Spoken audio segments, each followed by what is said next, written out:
Let's hope beyond hope that the internet functions.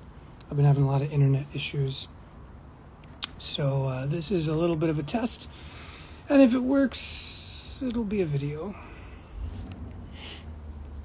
So I wanted to do 2 this month, one for my birthday and one for death practice group, and it suddenly became sunny outside, so I'm trying to rush and grab the light. It's 12 o'clock here in the Pacific Northwest. We've been having some nice sunny winter days, which is nice. I think it's the gray that is the problem. The cold is another issue, but the sun and the snow or the sun and the cold is nice. There's not really snow here. It's digital snow, obviously.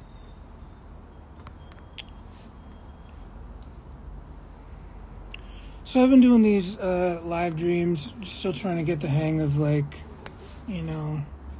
doing these little freebies for people. Some people show up live and some people don't. I'm doing this on a Monday. I don't know how many people show up. But this one is a little bit more about me. It's a little more selfish. I want to sort of retell my own story, so I can sort of get beyond parts of it. Every few years I sort of retell my own story so that I can sort of see where I'm still hung up or where I'm still needing to do work or how I've changed over the years. I'm going to be 43, and the only reason I know that I'm going to be 43 is because I was born at the very end of 1979, so I'm always going to be the year that's coming up. So it's going to be 2023, that means I'm going to be 43. That's how I do the math. And yeah. So I'm going to be 43 years old, and this is an interesting year because it's about the 10-year anniversary of my second major near-death experience where I caught fungal pneumonia and basically almost died, and I was in the hospital for 7 days, and I lost all this body weight, and it totally made my neural issues worse, and it sort of exacerbated long-standing issues that I'd already had.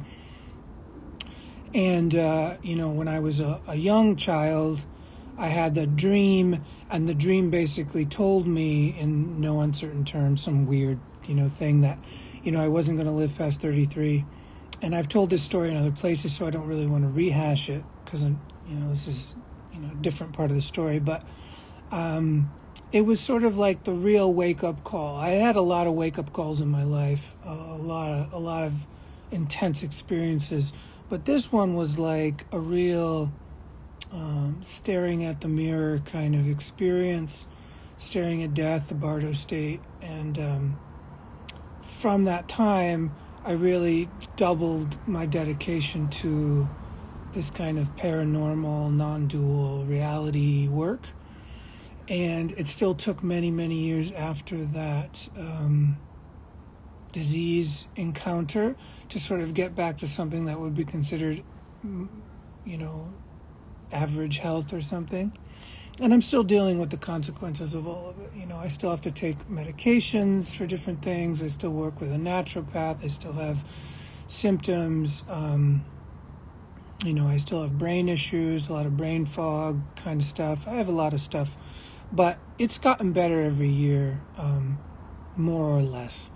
So I had that experience about 10 years ago, and so I didn't really expect to be 43. I didn't expect to be 42 or 40 or any of that stuff. So it's kind of good to recap every year, to kind of go, every day could be our last day, and really do death practice in various conditions in various ways without a lot of sentimentality, but just a recap, a kind of reporting, kind of thinking through the facts and just being present with the histories. And so I want to talk a little bit more about history, because a lot of people's issue is that they have an atrocious understanding of history. They cherry pick history, they have fucked up definitions of history, they just think they know things that they don't fucking know. And it doesn't help that a lot of books are written with really shitty fake history in them, and people just have a really poor understanding of culture, ethnicity, heritage, DNA, history, anthropology. It's a really shitty understanding of these things. And I'm not going to pretend that I can clear all that up for people, because people are where they're at. But for me, I have to sort of explain how I got to where I got to, and how that has to do with my so-called racial or ethnic identity and national identity. And I'm not doing it to reify identity. I'm doing it so that we can all go past identity, because identity is the biggest problem we have. Identity and identity politics, and how it's misused and abused and used for narcissistic purposes, is the biggest social problem we have in today's societies. Is the idea that you actually have a fixed narrative that is absolutely true is a complete and total delusional fiction. But it is a fiction that we must enter, not necessarily entertain, but I mean, we can entertain it too.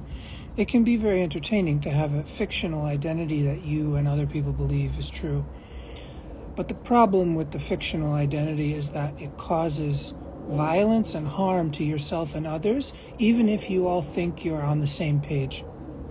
And this is the biggest wake-up call I had when I was a kid. So I'm mixed race. So let's just get it out on the table, because I'm going to say some things here that are highly inflammatory, and I don't care. And if you don't want to follow me anymore, oh my God, I'd be so fucking happy. I'd be so fucking happy to get you out of my aura, because I've had to cut a lot of people out of my life in the last 5-10 years, because they're fucking psycho. They're fucking crazy, and they think they're sane.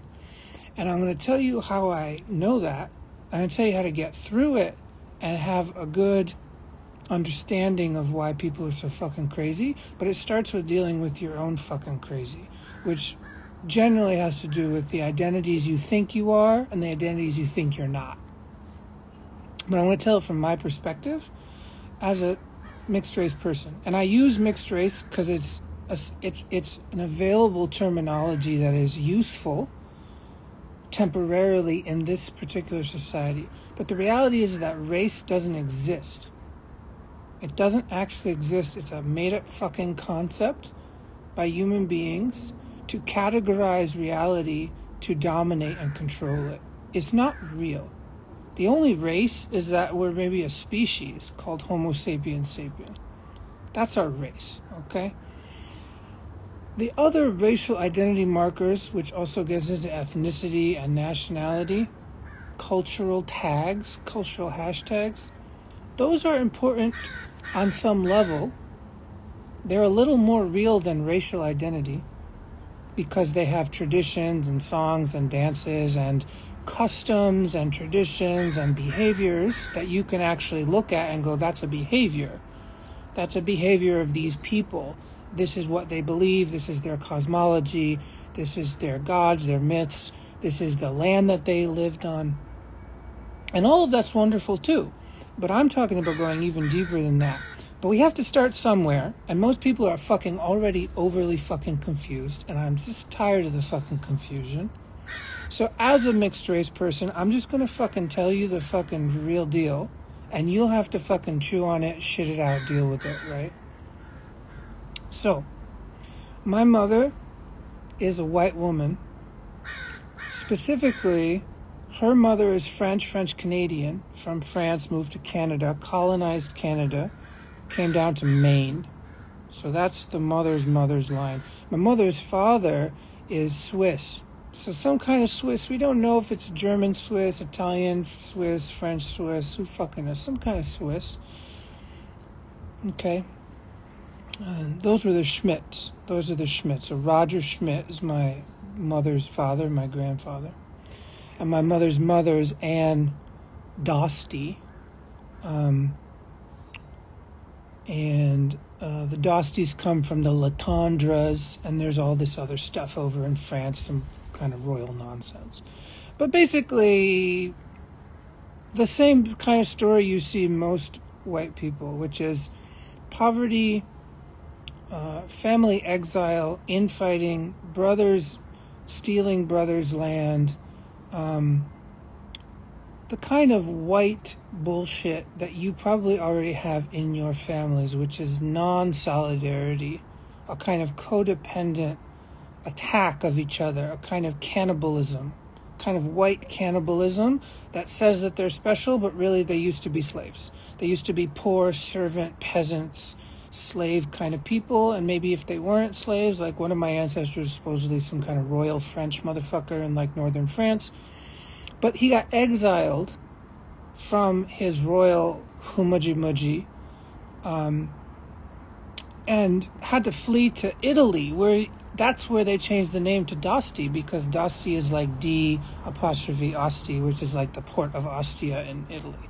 So it's very confusing and stupid, but basically, we have this kind of white flight because the white people were cannibalizing each other because of the fucking kingdoms and all this crazy shit.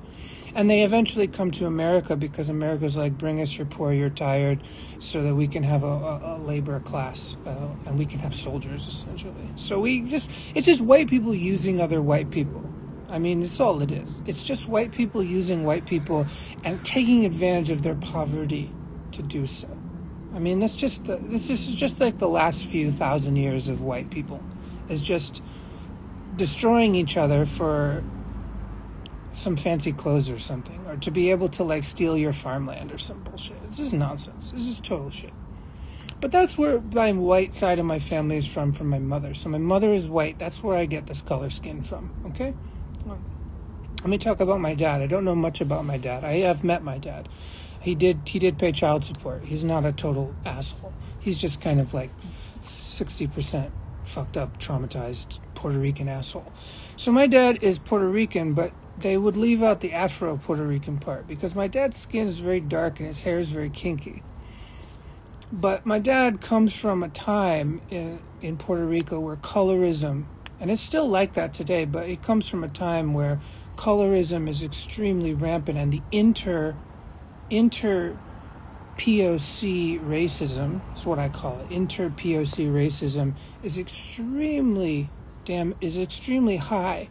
So people, and this happens in Mexico too. So you understand this is anti-black racism. It's anti-black racism inside a community of colored people that have a culture, but they're still hurting each other because they're crazy. Essentially, they're fucking crazy. So my dad is Afro-Puerto Rican, and what does that mean? It means that if you look at the history of Puerto Rico, it is the culmination of three kinds of people who were forced to survive together beyond their consent. Okay? We have the indigenous Taino people who are not extinct, who went into hiding. Many of them died. Many of them were massacred by Columbus and the people after Columbus. So my people were the first people to have this kind of white on indigenous genocide thing that everyone talks about so crazy today, which is this beginning of the sort of genocide of the Americas. Was happening in 1492 and after, and that was part of my people, the Taino people, who are still alive, but they're all messed up, and they're different kind of Taino people, and they all have pieces of their culture, and it's all very strange. It's all very strange and heartbreaking and weird and confusing, and it's a whole thing. And then you have African people who are brought over to the Caribbean as slaves who had to survive, and they sort of interbred with, the native people there, and sometimes they helped each other escape slavery because, of course, everyone who wasn't this like white person was essentially a slave, including some white people were slaves too. You have to understand, whiteness was not what whiteness is now. there wasn't all these other white people assimilated into the white race. We had people like the Irish people who weren't considered white, right? So it gets very complicated. And then, of course, you have the European, particularly the European Spanish. And we have to understand that the European Spanish are actually also mixed race. The European Spanish are right next to Africa and the Middle East and the Mediterranean. And so the Moorish Empire, which was a magical Muslim, black African Muslim empire, stretched across the Iberian Peninsula and what we now call Spain for hundreds of years, a very long time. And it wildly shaped what we consider to be Spanish culture, because Spanish culture is a mix of North African and Arabic cultures, including the language. Spanish language is a mixture of these things. But of course, now you think Spanish people from Spain are white people because they've done a great job at racism. Because like most places, they want to be like white people because they want to have the money. So colorism is a big problem, and we have indigenous groups inside of Spain fighting for their indigeneity, and those are like indigenous Europeans who are like the Basque people, have their own language. I'm just saying it's more complicated than people want to talk about.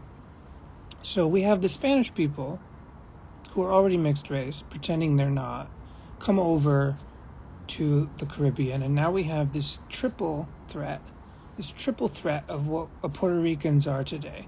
So Puerto Ricans today are a mixture of Spanish European culture, African culture, and Taino culture. Regardless of whether an individual Puerto Rican would admit that or understand it or know about it whatsoever.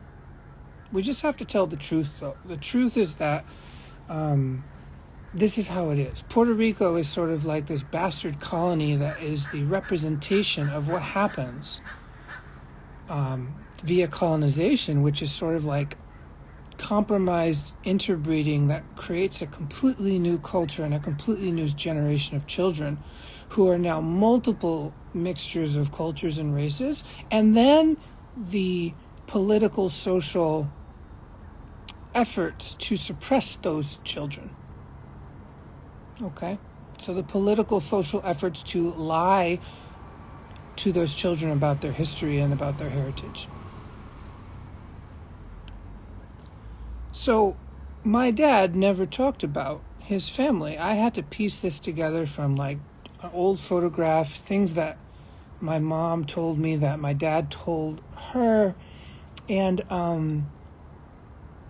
through journey work, through not just research. So I do the research, I read the book, listen to interviews and stuff, but through my own personal ability, which everyone has, to dream back to your blood ancestors so that you can get information. And this took a very long time because not only was I shamed for who I was when I was a kid, I was taught that I was a white person. I was taught that I was a white man. Okay? And my dad, being Afro-Puerto Rican, minus the Afro, because you don't say it like that, was extremely homophobic person, right? So just broken down patriarchy, all the bullshit, right?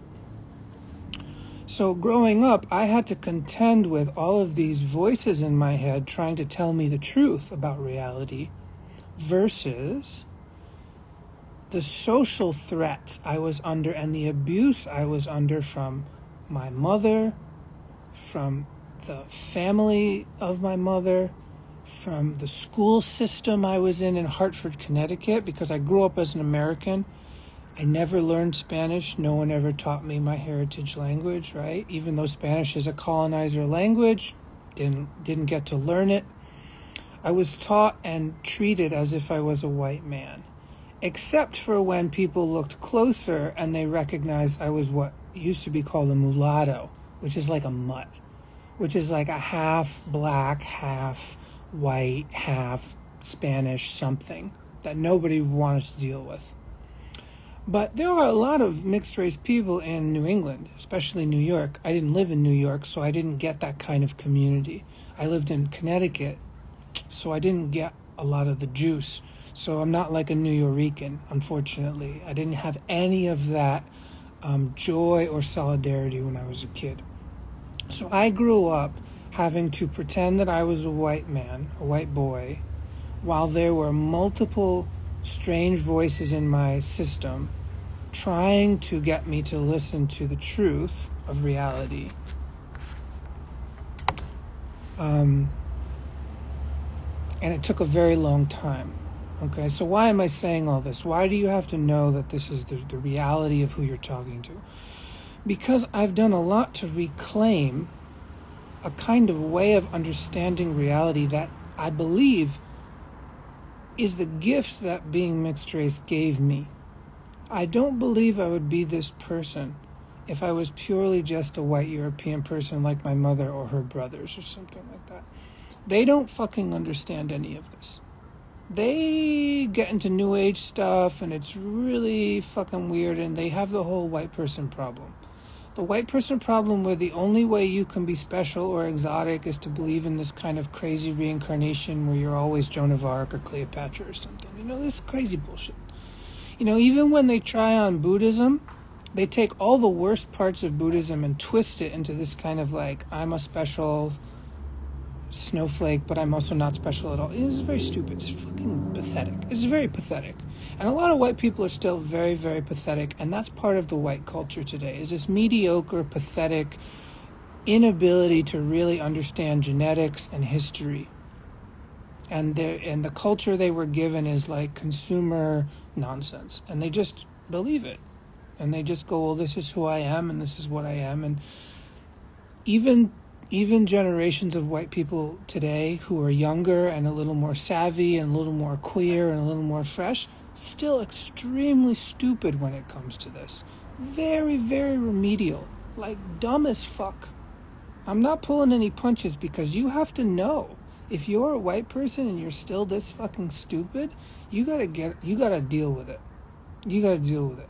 Because it's not fun for anybody else to be around that kind of stupidity. But don't worry, I'm going to, this is what a lot of my work is about, helping white people understand they're not actually white. Because when you understand that you're not actually white, you can stop acting like it. And that's the big problem. It's the behavior of whiteness that's the problem. Because there is no white people. There's just stupid people who were told that they were white. And then they act like white people act, and it's the worst culture, and it's just a terrible culture. You don't want to act like, don't be a white person. The behaviors of whiteness are the worst. It's not really the color of your skin, it's the behavior of your actions and your psychology. Okay?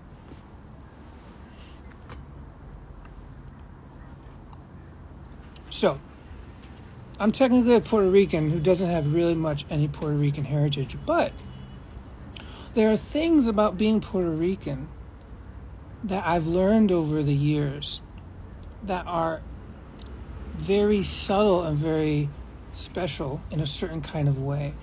And it comes from this ability to survive colonization and create a new thing out of the rubble of genocide and colonization. And it's a new thing. It's not an old thing. It's a new thing. It's a mutation. It's a hybrid mutation. This is extremely important because it teaches us about the adaptivity of the human genome and of the human soul or the human mind. Instead of merely clinging to the past, you have to deal with what's in front of you. And you have to deal with making compromises and allyships with different kinds of people, including people that are inside of you. Because the children of these mixed race people have to deal with being mixed race, where the parents don't fucking have to deal with that. The parents don't have to deal with having to grapple with identity the way that mixed race kids have to grapple with identity. This is a gift. It's not a burden. It's a gift. It's only a burden because everyone else around them is pretending that life isn't mixed. When you pretend that life is not a mixed situation, you become one of the stupid people that is harming other people. Life is mixed. There's no binaries and there's no mono-racializations. Everybody's got black ancestors. Everybody's got all kinds of crazy non-human ancestors. other kind of hominids. It's a wild ride if you really study history, anthropology, and genetics. It's not this superficial layer of lies and falsehoods. It's much more wild. It's really amazing. But how do we deal with it as a person living in this culture where we have to assume an identity and then protect the identity? And this is where it gets really challenging and really problematic. And this is why I've had to cut a lot of people out of my life. Because they're actually racist against me and they tell me that I'm racist. So I just want you to hear what I'm saying. Other people of other cultures, Asian cultures, people who have darker melanin in their skin than me, white people, all sorts of people tell me that I'm the problem. And they've been telling me that I'm the problem since I was a kid. They've been telling me that I'm the problem, that I'm the racist, I'm the prejudiced one. Okay? So I've had to deal with this kind of blatant lunatic insanity for 43 years. Okay? And it happens on a regular basis. It happens weekly on the internet. It happens on a regular fucking basis.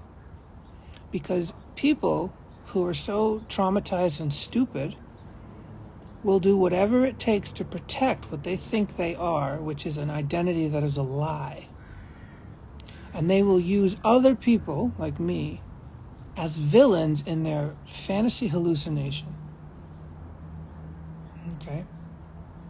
And they will try to gain status through that attack. They will try to feel like they are winning some kind of social hierarchy game in order to gain more power because they're oppressed. So this is why so many people of color are hurting each other, because they can't get out of the hierarchy game and back into collectivism. They are trying to play the white game of individual hierarchy, kings and queens, and servants and slaves, masters and slaves. And they're doing that within their own colored communities. And they will decide in little roving gangs how the pecking order is. So if you're a colored person but you have wavy hair and it's not so kinky, you might get attacked. If you have lighter skin, you might get attacked. You know, if you're a mixed race, like maybe your mom's really black but your dad is Asian or something, or white, you'll get attacked by these children who are trying to be like the oppressors, and they grow up and continue to do that. And they do it in social media, and they call it social justice. Now, the reason I don't do anti-racism work or social justice work anymore is because of this. This insanity has poisoned justice and activism to a degree that is just disgusting. It is disgusting beyond belief. There are hidden and not so hidden hierarchies of legitimacy based on the color of your skin inside social justice circles, and it makes no fucking sense because it's not based on behavior, it's based on visual appearance. Okay? So you have crazy colored people, very crazy Asian people, crazy black people, crazy brown people, crazy colored people, crazy marginalized people, saying whatever the fuck they want to say and being rewarded for it because of their appearance and of their marginalization. This is not justice. Justice does not reward psychosis or sociopathy. Justice is saying, yeah, you have been oppressed, but your actions and behaviors are crazy. The words you're saying are crazy, and no one should listen to them. No one should obey these words. Yes, you have an opinion. Yes, you have a point of view. You can have your fucking point of view. But we're not going to take this point of view and try to unilaterally make it truth because it's coming from a place of insanity. Straight up narcissistic insanity, right? I told you I was going to say some shit. And I don't really care if you hate me after this, because already motherfuckers hate me. I'm just trying to get it all out on the table. So, in the past few years, I went through the anti-racism training route, and it was good for certain things. I got in touch with some of my ancestors through that work. It was very beautiful in a lot of ways. I'm not trying to denigrate the entire process. In fact, the process itself was extremely eye-opening. It was extremely revelatory. But I'm at a point now where I cannot stand the amount of bullshit that's being peddled. It's like con artists on top of con artists on top of con artists, telling people lies in order to gain social power and money. And it's not about collective liberation. It's not about anti-capitalism. It's about power games. It's like, it's a lot, and it's really weirdly sexual too. It's like being in an unconsensual dom sub relationship, and everyone's trying to play this kinky weird bullshit, and you're like, I didn't fucking say yes to this shit. Now, I might name some real names here, and they're famous people.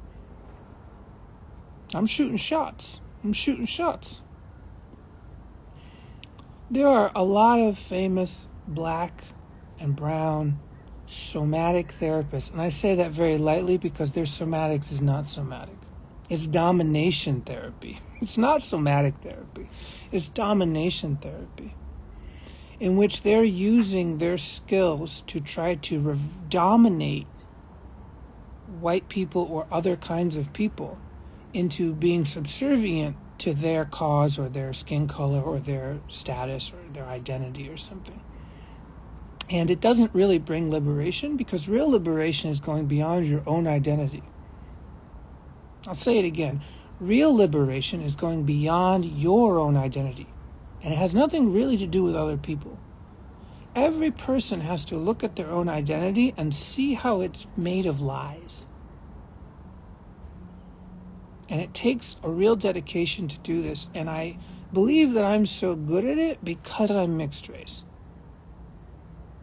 Because if you tell me, oh, you're a white person, Dare, you're a white man, I have real, constant, 24/7, 365 experience of that being a lie. And if you tell me, well, Dare, you're really just a Puerto Rican, or you're really just a black, you're secretly a black person. If you say something like that, I have 100% 24/7 lived blood experience that is also a lie, because it's leaving out the parts of the truth. It's leaving things out on the table.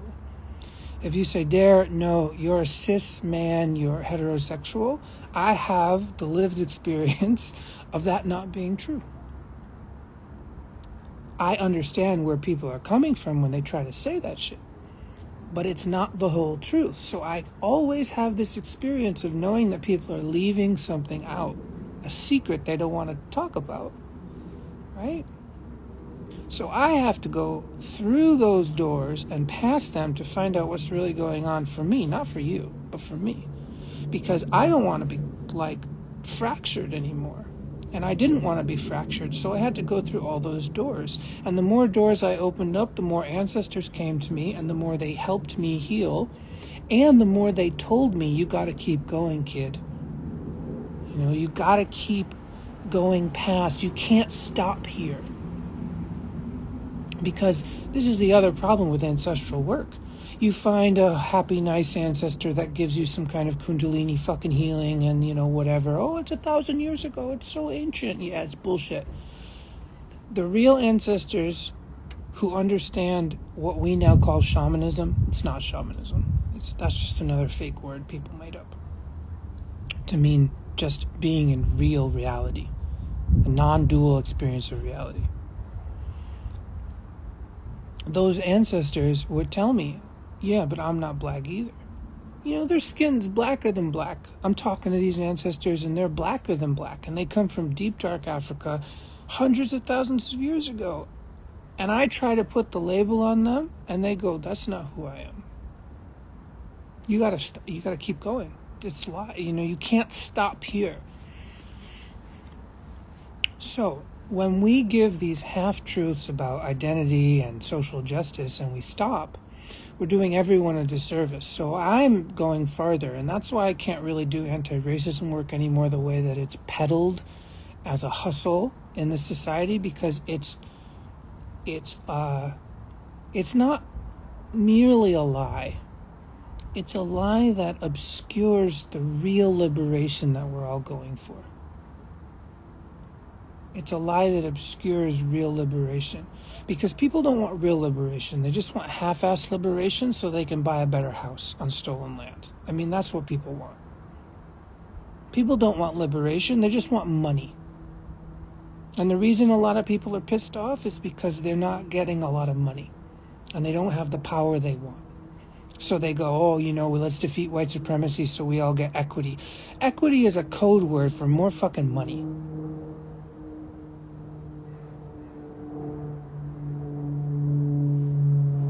You have to understand what people really want when they say equity and anti-racism. Some people really do want liberation. A lot of people don't want liberation. They want a kind of liberation that allows them to feel more powerful and not to feel like a slave anymore, which is wonderful. I mean, I don't want anyone to feel like a slave. But real collectivist societies don't operate like this. The equity is baked in, and it's not about more, it's about sharing. It's not about more, it's about sharing. So it's not about hoarding resources, it's about sharing whatever you've got with your neighbors. Okay? So we have to drill through this garbage about identity so that we can get to something that's really healthy for all beings, not just the beings we think are like us because we've decided they share a fake racial identity or a fake ethnic identity or some kind of other marker that is just a kind of nonsensical, made-up illusion so that we can pretend we're better or different than other people. It's complete garbage. Now, when you get this far in the game, you still respect and honor your heritage. You don't throw your heritage away like it's trash. But you just don't believe that it's the only important thing in the world. You can look into your heritage and you can see what's beneficial on a behavioral level, behavioral psychology, in terms of how you treat other beings and how you treat yourself, how you behave, not necessarily what you think, although thinking is very important because the worldview of your heritage affects your behaviors. And you have to be very clear which of those thought processes and worldviews are fucking you up. And this includes parts of your so-called marginalized culture. So for me, for instance, it's easy to do it with white because I can go, white people is 99% stupid culturally, so I just don't listen to it. But it's harder to do it with black and Puerto Rican and Taino because those people are all fucked up and hurt more, and you want to love everything they fucking have. But you have to be very careful. And me, as this kind of person, I have to be very discerning which parts of Puerto Rican culture, which parts of indigenous culture, which parts of black culture I actually say yes to because they actually help me be a better person, and which parts I go, no, that's not liberation. That's actually more slavery disguised as heritage. Okay? And so when you look at your culture, you have to be able to see what parts of that culture are garbage. As in, either come from trauma, some kind of maladaptive traumatic response, or straight up are just kind of an addiction or a domination response or a hierarchy. You have to be able to look at your culture and go, I'm not going to adopt that part of my culture even though I love my people, or whatever the fuck you want to say. You have to be able to do that. If you're unable and unwilling to do that, you essentially are crazy. You're essentially a crazy person who's addicted to some kind of sentimental nonsense, and in the moment of real solidarity, you will fail and you will hurt other people. This is what I've seen, and this is what I've learned, is that you can pretend and really believe and love your culture and really try to reclaim, like re-indigenize, reclamation, like all of these wonderful, like decolonize yourself. You can do all this beautiful shit, right? But in the moment of real solidarity, if you're not able to truly understand the behavioral psychology of your heritage or your ethnicity, and be able to differentiate what is a trash behavior that needs to be like just fucking destroyed and not adopted, and what is the actual true beauty of the culture that actually helps you be a better person, if you can't do that, then in a real moment of stress where you have to choose between collectivism and individuality on a subconscious level, you will choose the wrong choice and hurt yourself and others, and you will defend that choice, and you will use your heritage as a justification for the defense and the attack. You will weaponize your heritage against other people. And when you weaponize your heritage against other people, you are acting exactly like white people. You have to understand, white supremacy is the worst culprit, but you can also have all sorts of other kinds of ethnic supremacy, racial supremacy, and it's the same behavior with a different name.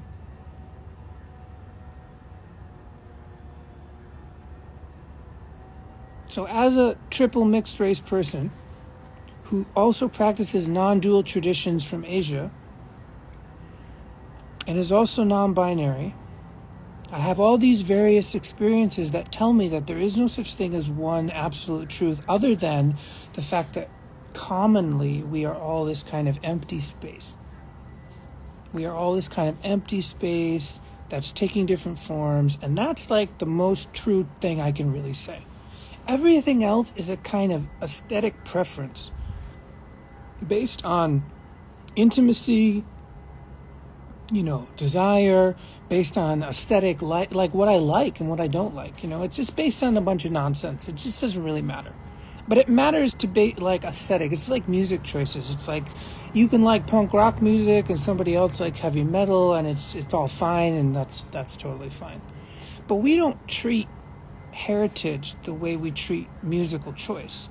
But we really should. We really should. Now, there are things that I've been wanting to say for a while, and I've been sort of leading up to that. And I've been sitting on them for months and months because it's quite pissy. It pisses me off the amount of racism I get from